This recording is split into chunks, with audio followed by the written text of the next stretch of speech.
सरस्वती सभा मध्ये सुलक्ष्मी ज्ञान रूपिणी कल्याणी सर्वलोकस्य माता ज्ञानमती मता।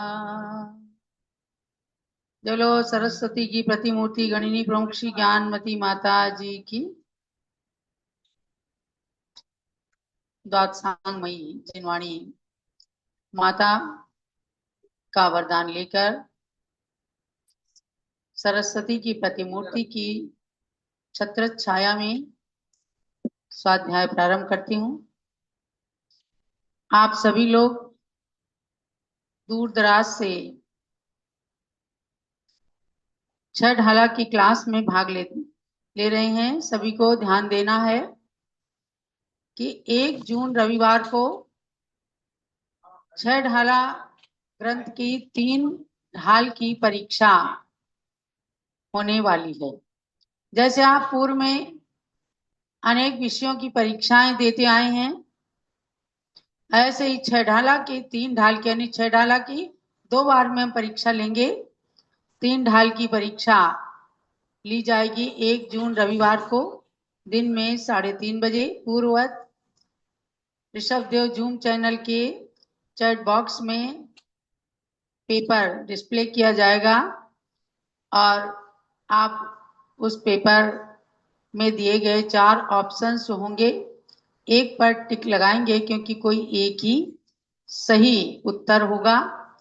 तो अब आप निरंतर पढ़ते रहिए और छठाला की पूर्व की क्लासेस जो हैं भारत गौरव ज्ञानमती माताजी यूट्यूब चैनल पर वीडियो प्रवचन वीडियो क्लासेस उपलब्ध हैं एवं encyclopedia of jainism.com पर ऑडियो क्लासेस उपलब्ध हैं। आप उनको सुन करके विषय की तैयारी कीजिए और एक दूसरे को सूचित करें ताकि सब लोग छठाला जैसे एकदम सरल पुस्तक को पढ़ करके और उसका एग्जाम दे करके उत्तीर्णता प्राप्त करें।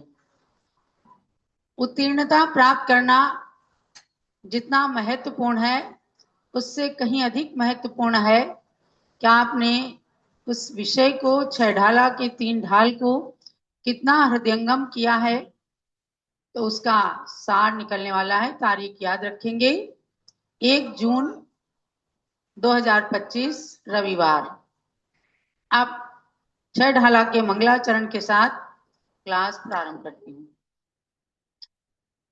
3 भुवन में सार वीतराग विज्ञानता शिव स्वरूप शिव का नमो त्रियोग समारिके। वीतराग विज्ञानता को प्राप्त करने वाला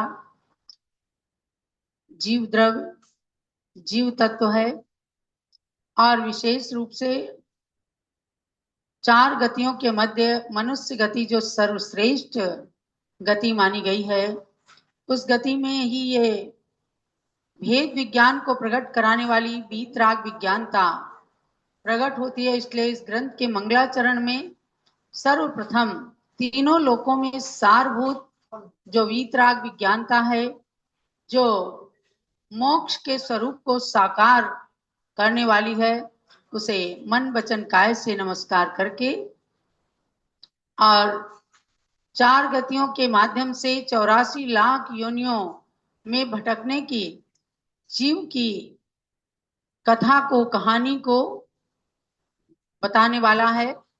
सर्वप्रथम नरक गति के तिर्यंच गति के दुखों के साथ मनुष्य गति और देव गति के भी दुखों को, कहीं शारीरिक दुख ज्यादा है, कहीं मानसिक दुख ज्यादा है, इन सब का विवेचन करके और इन दुखों के कारण को बताया कि मिथ्या दर्शन सांसारिक दुख का सबसे बड़ा कारण है और उस मिथ्यात्व से छूटने के लिए सच्चे सुख की खोज में भटकते मानव को आत्म सुख की बात तृतीय ढाल में बताई।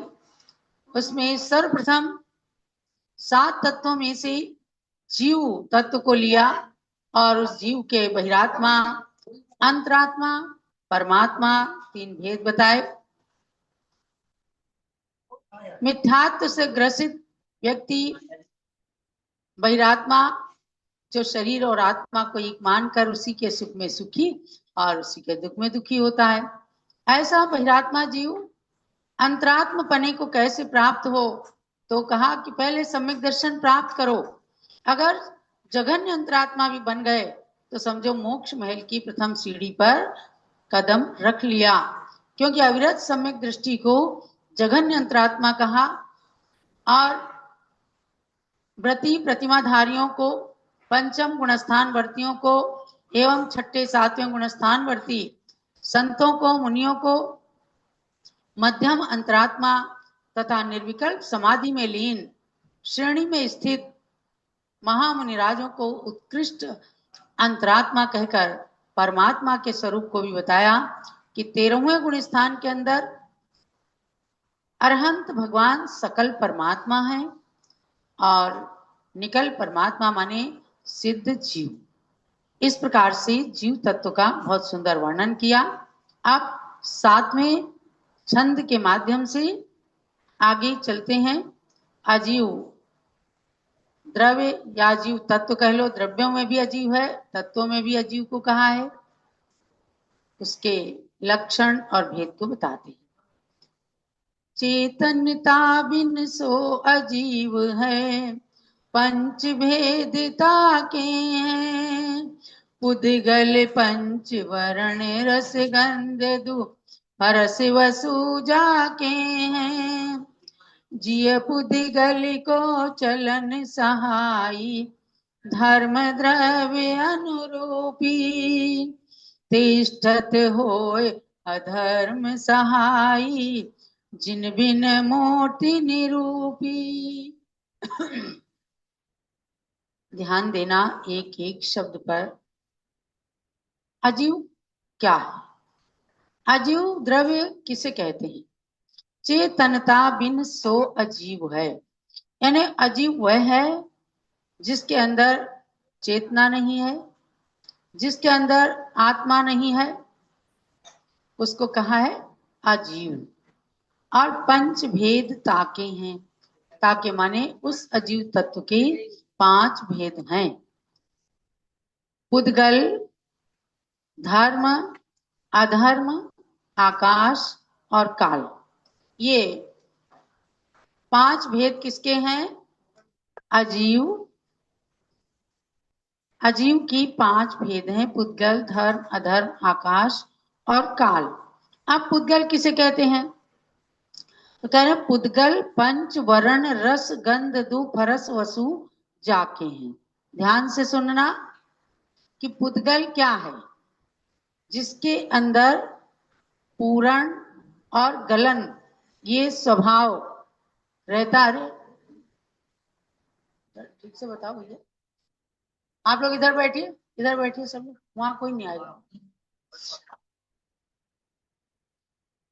तो जिसके अंदर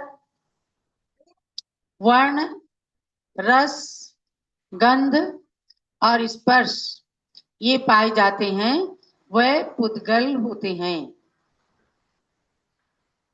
तो वर्ण, वर्ण माने रंग। रंग कैसे? काला, सफेद, लाल, नीला, पीला, ये 5 रंग होते हैं। समझ गए? आपका ये कौन सा रंग है? कौन सा? पिंक है। तो पिंक कलर इसमें नहीं आया। अब पिंक कलर कैसे बनता है? यानी मूल में 5 रंग हैं और बाकी मिक्सिंग कर करके रंग बन जाते हैं। लाल में थोड़ा सा व्हाइट मिलाया तो पिंक सा बन जाता है। तो ऐसे ही काला, सफेद, लाल, नीला और पीला, ये जो है मूल में 5 वर्ण होते हैं। तो पुद्गल का लक्षण बता रहे हैं, ध्यान देना। जीव के बारे में क्या बताया? कि अकेला जीवात्मा जो है उसके अंदर कोई रंग नहीं, कोई रस नहीं, कोई रूप नहीं, अरूपी अमूर्तिक होता है। संसार में कर्मों के साथ, शरीर के साथ रहने वाला जीव पुद्गल के संयोग से इन सब रस गंध वर्ण को धारण करने वाला होता है। भाई ये तो चलो वस्त्र के कलर हैं, लेकिन इनके अलावा भी जो आपके पास में पुद्गल है, शरीर है, बाल हैं, आंखें हैं, सब ये जो इंद्रियां हैं, इनके माध्यम से हम जान रहे हैं, देख रहे हैं, ये सब पुद्गल के संयोग से संसारी जीवात्मा है। अब यहाँ अलग अलग जब कहा, क्या जीव के 5 भेद हैं? पुद्गल, धर्म, अधर्म, आकाश और काल। ये अजीव के 5। तो पुद्गल किसे कहते हैं? जो पहले बनता है और नष्ट होता है, यानी पूर्ण और गलन स्वभाव वाला पुद्गल द्रव्य कहलाता है। उसके अंदर वर्ण जो है काला, सफेद, लाल, नीला, पीला, ये 5 वर्ण होते हैं। रस 5 होते हैं, खट्टा, मीठा, कड़वा, कसाइला, चरपरा। मिर्ची कैसी होती है? चरपरी होती है। तो और आंवला कैसा होता है? खट्टा, कसाइला भी होता है थोड़ा। और कैरी कैसी होती है? खट्टी। इमली कैसी होती है? और शक्कर कैसी होती है?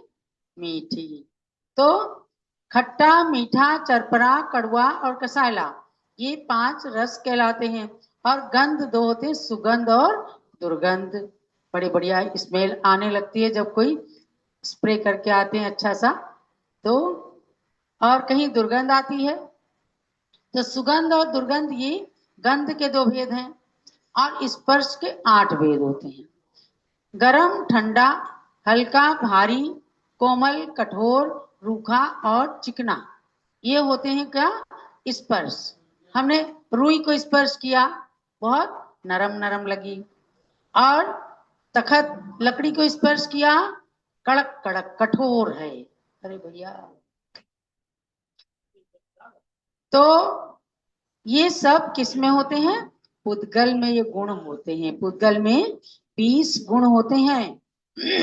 5 रस, 5 वर्ण, 2 गंध और 8 स्पर्श। कितने हो गए? 5, 5, 10 और 2, 12 और 8 स्पर्श, 20 गुण होते हैं। पुद्गल के अंदर 20 गुण माने। ये अजीव का पहला भेद बताया। अब उसके बाद में धर्म, अधर्म, आकाश और काल। तो ऊपर कहा पुद्गल पंच वर्ण रस गंध दु हरस वसु जाके हैं, यानी अजीव का पहला भेद है पुद्गल। उसके अंदर 5 वर्ण, रस, गंध और स्पर्श, ये गुण पाए जाते हैं। वही पुद्गल का लक्षण है। और जीव पुद्गल को चलन सहाई धर्म द्रव्य अनुरूपी। जीव माने जीव। जीव और पुद्गल को जो चलने में सहायक होता है, वह धर्म द्रव्य कहलाता है। अब आप बताओ, कमरे से लेके आपको त्यागी भवन तक कौन लाया? आप खुद आए ना? कोई पकड़ के लाया क्या? खुद आए। लेकिन आपको यहां तक लाने में जो नहीं दिख रहा है, वह धर्म द्रव्य है। एक तो होता है धर्म, पुण्य करने की बात को धर्म कहते हैं, पाप को अधर्म कह देते हैं। लेकिन यहाँ धर्म द्रव्य शब्द से, तो धर्म द्रव्य को और धर्म नाम की वस्तु को अलग मानना। यहाँ धर्म द्रव्य को बताया कि जैसे मछली को चलने में जल सहायक होता है, पतंग को उड़ने में हवा सहायक होती है, हवा बंद है तो पतंग ही नहीं उड़ पाती है। और वृद्धों को चलने में लाठी सहायक होती है। किसी प्रकार की पैर में कोई तकलीफ हो गई है, वॉकर लेके चलने लगते हैं। जितनी भी सहायक चीजें हैं, उनका उदाहरण दिया धर्म द्रव्य के लिए कि वो दिखता नहीं है। मछली को चलने में जल सहायक है, ये दिखता नहीं है, क्योंकि जल ही उसका जीवन होता है। तो समझा जाता है कि मछली जल में रहती है तो चलती है अपने आप। जैसे हम धरती पे चलते हैं, वैसे वो जलचर है। लेकिन ये उदासीन निमित्त, इन बातों को बड़ा अच्छा समझना। कोई कोई निमित्त को मानते ही नहीं। देखो निमित्त कितना प्रबल होता है। अगर धर्म द्रव्य ना हो तो हम और आप चल नहीं सकते, एक जगह स्थिर रह जाएंगे। जिय पुद्गल को चलन सहाई, धर्म द्रव्य अनुरूपी। अरूपी भी है, दिखता भी नहीं है, लेकिन हमको आपको जीव और पुद्गलों को चलने में जो सहायक होता है उसे कहते हैं धर्म द्रव्य। और तिष्ठत होय अधर्म सहाई, जिन बिन मूर्ति निरूपी। तो कहा अधर्म द्रव्य क्या है? वह जीव और पुद्गल को तिष्ठत होए, रुकने में सहायक होता है, उसे कहते हैं अधर्म द्रव्य। और ये भी अमूर्तिक रहता है, निरूपी। अमूर्तिक होता है, बिन मूर्तिक के होता है, ऐसा निरूपण हमारे जिनेंद्र भगवान ने किया है। अब इन बातों को माने कैसे? भाई कोई कुछ भी कहते तो मान कैसे लें? तो कहा गया कि हमें जिनवाणी पे श्रद्धान होना चाहिए।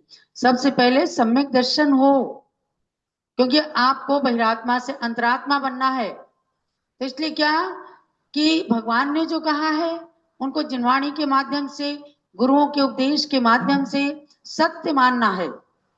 किसी ने शंका उठाया तो उसके लिए कहा गया सूक्ष्मम जिनोदितम तत्वम हेतुभिर नैव हन्यते, आज्ञा सिद्धम तु तद्ग्राह्यम नान्यथा वादिनो जिना।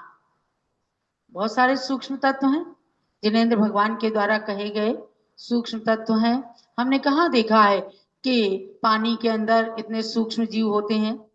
वैज्ञानिकों ने 36,450 जीव कह दिए, लेकिन जैन धर्म क्या कहता है? पानी के अंदर असंख्यात जीव हैं, और उनको छानते तो हैं तरस स्थावर जीवों की घात से बचने के लिए, छान करके पानी पिया जाता है। लेकिन देखा किसी ने नहीं कि पानी में होते हैं लोग। ऐसे सूक्ष्म चीजें हैं बहुत सारी कि जिन्हें हमने नहीं देखा। स्थूल चीजें बहुत, सुमेरु पर्वत, जम्बूद्वीप, ये जो अकृत्रिम चैत्यालय हैं उनको हमने नहीं देखा, बहुत बड़े बड़े हैं, लेकिन उनको मानते हैं, क्योंकि जिनेंद्र भगवान ने अकृत्रिम चैत्यालयों की सृष्टि की व्यवस्था को सबको कहा है। तो कह रहे हैं इनको हेतु भी न हन्यते, हम हेतुओं से उनको बाधित नहीं कर सकते कि हम तो ये मानेंगे ही नहीं, हम ऐसा नहीं मान सकते। अगर हमें सुमेरु नहीं दिख रहे तो हम नहीं मानेंगे, हमें अपने दादा परदादा, उनके दादा परदादा, ये सब पीढ़ियां नहीं दिख रही, लेकिन उनको मानते नहीं, मानते हैं। ऐसे ही हेतुओं से क्या हम नहीं देखते इसलिए हम उनके अस्तित्व को ही नकार दें? तो ऐसा नहीं चलता, क्योंकि आज्ञा सिद्धम तु तद्ग्राह्यम नान्यथा वादिनो जिना। बड़ी अच्छी बात कही, आज्ञा प्रमाण भगवान ने कहा है इसलिए हमें मानना है।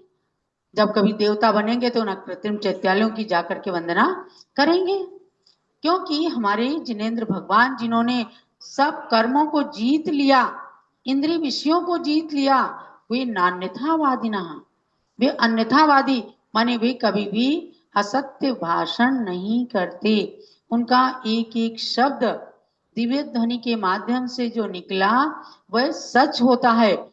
इस बात का श्रद्धान करके हमें उन सूक्ष्म तत्वों को भी मानना पड़ेगा, तभी हम आज्ञाकारी और सम्यक दृष्टि माने जाएंगे। तो ये द्रव्य जो बता रहे हैं, धर्म द्रव्य, अधर्म द्रव्य, पुद्गल, इनको हमें मानना है।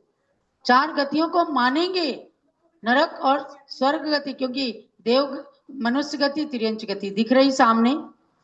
आप कोई कह देते हैं कि यहीं पर तो स्वर्ग है और धरती पर ही नरक है, वो सुख दुख की अपेक्षा कह लेंगे, लेकिन जो गति की अपेक्षा है, जहां उसकी विवक्षा है कि अधोलोक में नरक है, 7 नरक हैं, उसके नीचे निगोद है, इन चीजों को भी हमें मानना पड़ेगा।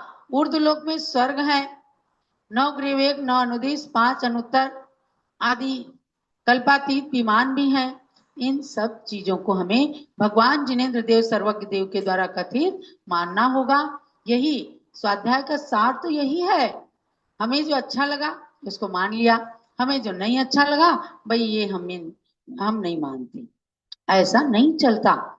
भगवान की वाणी को सर्वज्ञ की वाणी मान करके और आज्ञा सिद्ध मान करके और उसे प्रामाणिक मान करके अपने ज्ञान को इसीलिए वृद्धिंगत करना। आज ज्ञानमती माता जी आपको जैसे ही प्रवचन शुरू होता है आप लोग सुनते हो कि नहीं पारस चैनल में, तो ये क्या कहती हैं, गौतम गणधर स्वामी ने ऐसा कहा।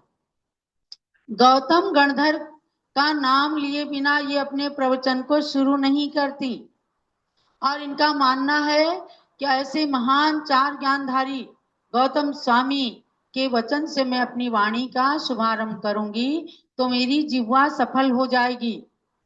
और ये हमेशा कहती हैं कि आज हमारे ऊपर सारा उपकार गौतम गणधर स्वामी का है, जिन्होंने महावीर स्वामी की वाणी को हमें प्रदान किया। तो गौतम गणधर की वाणी में इतनी शक्ति आई कि उससे 4 अनुयोग बन गए। अब उस वाणी को ज्ञानमती माता ने अपनी जिह्वा में धारण किया, सत्य महाव्रत का पालन किया, अपनी जिह्वा से जो कुछ कहती हैं सच होता है। तो आज देखो इनकी वाणी के अंदर कितनी शक्ति है। अगर इन्होंने कह दिया 108 फुट की मूर्ति बननी है, बन गई कि नहीं, बन गई। कह दिया अयोध्या का विकास होना है, तो आज स्वर्णमयी अयोध्या, चतुर्थकालीन अयोध्या हो रही है। ये कैसे, वाणी के अंदर शक्ति लानी है तो सच बोलना पड़ेगा। और अगर अपनी वाणी को यथा तथा करना है तो जनवाणी और जिनवाणी 2 चीज हैं। जिनवाणी सुनने से, जिनवाणी बोलने से अपनी इंद्रियां सफल होती हैं, और जनवाणी तो सुनते सुनते अनादिकाल निकल गया, जिसके कारण हमने अपने संसार को हमेशा वृद्धिंगत किया है। तो जब गुरु के पास आए तो निश्चित रूप से जिनवाणी सुनने की भावना रखें। आपको काल्पनिक कथा कहानियां बहुत सारे लोग सुना सकते हैं, लेकिन भगवान की वाणी बिरले गुरुजन सुनाते हैं, उसको सुनकर के अपने जीवन को सफल करना चाहिए। यही आज के स्वाध्याय का सार समझना।